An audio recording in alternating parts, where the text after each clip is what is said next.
고자 하편 14장 벼슬을 떠나는 세 가지 경우.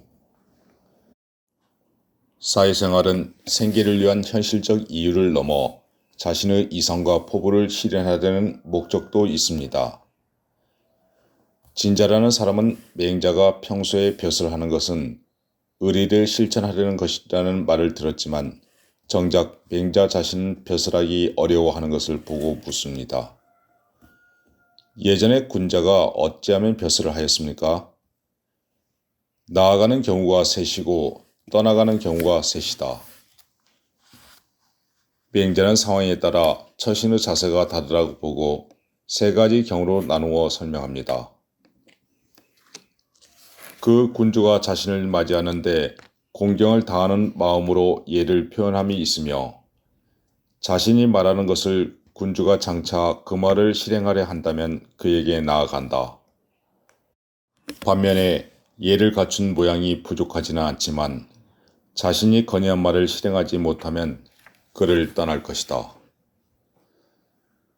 찾아간 군주가 자신을 예우하지만 중요한 점은 자신이 믿고 따르는 도리가 실현 가능한지 여부를 판단하고 거취를 정한다는 것입니다.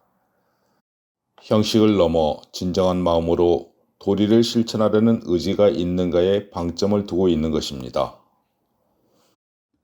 그 다음은 아직 비록 그 말을 실행하지는 않았지만 맞이함에 공경을 다하고 예가 있으면 나아가고 예를 갖춘 모양이 부족하면 그를 떠난다.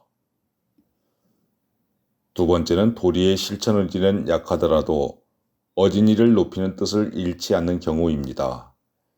이는 자신의 절개를 굽히고 몸을 잃는 것이 아니므로 나아가고 반면에 예를 갖추지 않는 행동을 보이면 장차 치욕을 당할 것을 생각하여 떠나는 것입니다. 그 다음은 아침에도 먹지 못하고 저녁에도 먹지 못하여 굶주려서 문을 나설 힘도 없는 경우이다. 임금이 그러한 상황을 듣고 내가 크게는 그가 말한 도를 행하지 못하고 또 그의 말을 따를 수는 없지만 내 땅에서 굶주리도록 하는 것은 나는 부끄러워한다고 하여 구원해 준다면 또한 받을 수 있지만 죽음을 모면할 따름이다. 마지막 경우는 자신이 처한 극한 상황에서 어쩔 수 없이 현실을 받아들이는 것입니다.